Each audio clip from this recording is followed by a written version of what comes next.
Hello, my name's Stuart Marshall and I'm the Hearing Protection Specialist for Arco.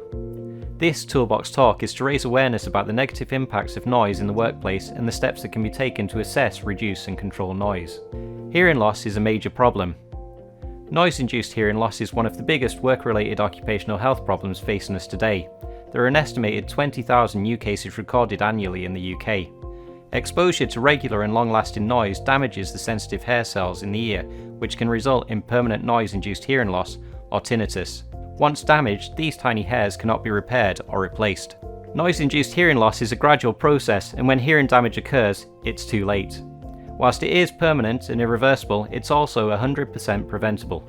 Loud noise is an occasional part of everyday life. It's when noise is too high for too long, too often, that permanent hearing damage occurs. Hearing loss reduces your ability to hear quiet sounds and the quality of sound you hear. Conversations may start to sound muffled, especially high-pitched letters like S, K, P and T. This can lead to people confusing similar sounding words and interactions, and recognizing warning signals may also become more difficult. At very high level, sounds such as explosions and some machinery may pose a risk of instantaneous damage. This chart provides examples of common workplace noises. These are mainly created by machinery, but you may also encounter other noises, including other workers, the weather, and traffic, for example. Some may come as a surprise. Look at the hammer on nail noise level. Noise is measured in decibels, dBA or dBc. The daily personal noise exposure level, the total noise in the working day, is measured in dBA. The A-weighted level of sound measures the noise that we can hear. The safe exposure limit is 85 decibels, which should not exceed 8 hours a day. If the daily noise dose exceeds this, employees are at risk of permanent hearing damage and employers must act to reduce noise levels. The risk from very high level sound, or one-off loud noises, is measured in dBc, the C-weighted peak level of the sound. The limit before hearing damage can occur is 140 decibels, the equivalent of a dynamite blast. It is important to note that every 3 decibels of noise doubles the risk. The main legislation related to noise is the Control of Noise at Work Regulations Act 2005. The aim of the regulations is to ensure that workers are protected from excessive noise at work, which could cause them to lose their hearing and/or to suffer from tinnitus, which is permanent ringing in the ears. Employers are obliged to eliminate or control noise in the workplace so far as reasonably practicable.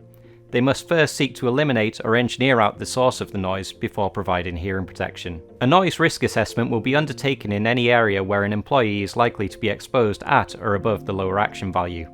Typical situations would be where noise is intrusive for most of the day, a raised voice is needed to have a conversation with someone 2 meters away for at least part of the day, noisy power tools or machinery are used for more than half an hour a day, or there is noise from impacts such as hammering. The risk assessment will highlight any control measures that need to be implemented to protect you from the risk of noise. As part of the risk assessment, you will be informed about any procedures that are put in place, and where necessary, you will be trained to ensure that you are competent to use and maintain any equipment provided. If circumstances change and this affects workers' noise exposure, or there are changes to the availability, applicability, or cost of noise control measures, a review will be undertaken no more than 2 years after implementation. There are many ways of reducing noise and noise exposure. Often a combination of methods works best. Firstly, employers need to investigate how to remove the loud noise altogether. If this is not possible, they will need to do all they can to control the noise at source by considering redesigning the workplace and reorganising work patterns. In April 2018, the PPE directive was replaced by the new PPE regulation, which is a binding legislative act. Hearing protection was reclassified to Category 3, the highest level designed to protect people from risks that may cause very serious consequences, such as death or irreversible damage to health. The new regulation now ensures that life-changing occupational illnesses receive the attention they deserve. The effects of hearing loss are now being recognised as being severely damaging to a person's quality of life. Hearing protection will only be provided as a last resort and where extra protection is needed above what has been achieved using noise control, or as a short-term measure while other methods of controlling noise are being developed. Hearing protection can protect against hearing loss, but it must be properly selected to provide suitable protection against the noise level you're exposed to, fit properly, be in a good condition, cleaned regularly, inspected for damage and stored where it cannot get dirty or damaged, and replaced regularly. 3 things that you need to do are Follow the training and information provided on how to use and care for your hearing protection. Wear your hearing protection in designated areas, these will be marked by signs. Report any problems with noise control devices or hearing protection straight away, as you may no longer be getting the level of protection required. Let's look at the two most common forms of hearing protection. Earplugs are inserted into the ear canal to protect from noises or the intrusion of foreign bodies. They are suited for use with safety glasses and other forms of PPE. It is of paramount importance that earplugs are fitted correctly to achieve the level of protection stated on the product. This short film will show you how to fit earplugs correctly. Earplugs fit into the ear or cover the ear canal to form a seal. Earplugs are suitable for use with safety glasses and other forms of personal protective equipment where compatibility may be an issue. It's important that your earplugs fit correctly to provide the best level of protection. Follow these 5 simple steps to fitting earplugs. Roll the plug with clean hands. Pull up the top of the ear with the opposite arm, which opens up the ear canal. Insert the rolled up earplug. Place a finger on the plug whilst it expands in the ear canal for 4 to 5 seconds. Repeat for the other ear. As a guide, if they're fitted correctly, you should not be able to see the earplug when looking face into a mirror or colleague. By taking the time to fit your earplugs in this way, it will mean they will fit better, be more comfortable, and ultimately provide better protection.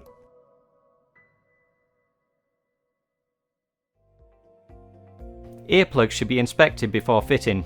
Check for dirt and damage. If any of these apply, they should be discarded and replaced. Ear defenders fit over and surround the ears with a cushioned seal. The inner surface of the cups provides the hearing protection with a sound absorbing material. It is vital that ear defenders are compatible with other PPE such as hard hats, masks, and eye protection. Jewellery and long hair can also cause fitting problems and reduce protection. This short film will show you how to fit and care for ear defenders.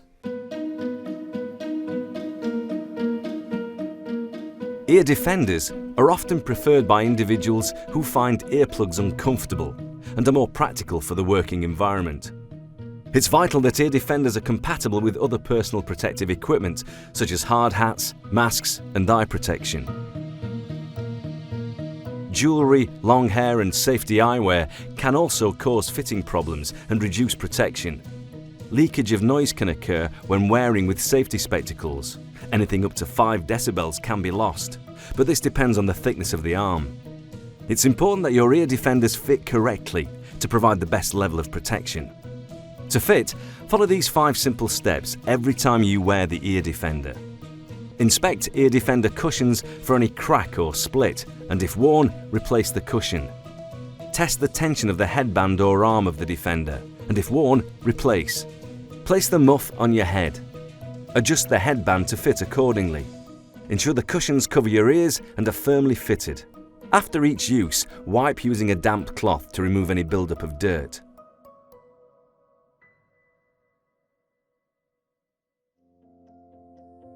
Ear defenders should be inspected before fitting. Check for dirt and damage. If any of these apply, they should be discarded and replaced. Also ensure that all hair and jewellery is removed from the cushions for maximum protection. Health surveillance will be provided for all employees who are likely to be frequently exposed above the upper exposure action values, or at risk for any reason. It can start before people are exposed to noise, for example for new starters or those changing jobs, to give a baseline, or it can be introduced at any time for employees already exposed to noise. The initial assessment will be followed by a regular series of checks, annually for the first 2 years and then at 3-year intervals, although this may need to be more frequent if any problem with hearing is detected or where the risk of hearing damage is high. You've now been provided with training on the negative impacts of noise and how to use hearing protection. In summary, your site has been audited and where possible, controls have been put in place to either eliminate or reduce noise. If you need it, you will be issued with hearing protection, which you must wear in designated areas. Failure to use hearing protection or to use it incorrectly will expose you to the risk of noise-induced hearing loss, which is permanent and irreversible but is 100% preventable.